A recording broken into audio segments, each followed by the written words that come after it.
భూదాన్ భూముల ఇష్యూలో ఐపీఎస్ అధికారుల అప్పీల్ పిటిషన్పై హైకోర్టు ధర్మాసనం విచారించింది. ఇదివరకే సింగిల్ బెంచ్ ఇచ్చిన ఉత్తర్వులపై స్టే ఇచ్చేందుకు ధర్మాసనం నిరాకరించింది.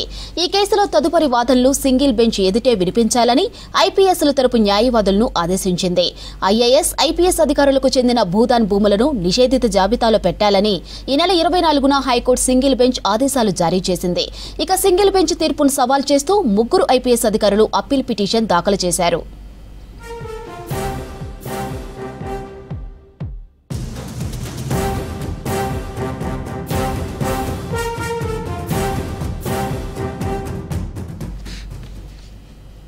మహేశ్వరం మండలం నాగారంలోని సర్వే నెంబర్ 194లో పట్టా భూమియే ఉందని పిటిషన్ తరపు న్యాయవాదులు వాదనలు వినిపించారు. ఇక తమ వాదనలు పరిగణనలోకి తీసుకోకుండా ఏకపక్షంగా సింగిల్ బెంచ్ ఉత్తర్వులు జారీ చేసిందని ధర్మాసనానికి విన్నవించారు. పిటిషనర్ అభ్యర్థనలకు మంచి ఉపశమనం కల్పిస్తూ సింగిల్ బెంచ్ ఉత్తర్వులు జారీ చేసిందని ఐపీఎస్ న్యాయవాదులు కోర్టు దృష్టికి తీసుకువెళ్లారు. ఇక అదేవిధంగా పిటిషన్ ఉపసంహరించుకోవడానికి అనుమతి ఇవ్వొద్దని రిజిస్ట్రీని సింగిల్ బెంచ్ ఆదేశించే అధికారం లేదన్నారు. ఇరుపక్షాల వాదనలు విన్న ధర్మాసనం సింగిల్ బెంచ్ ఇచ్చిన ఉత్తర్వుల స్టేపై ఇచ్చేందుకు నిరాకరించింది.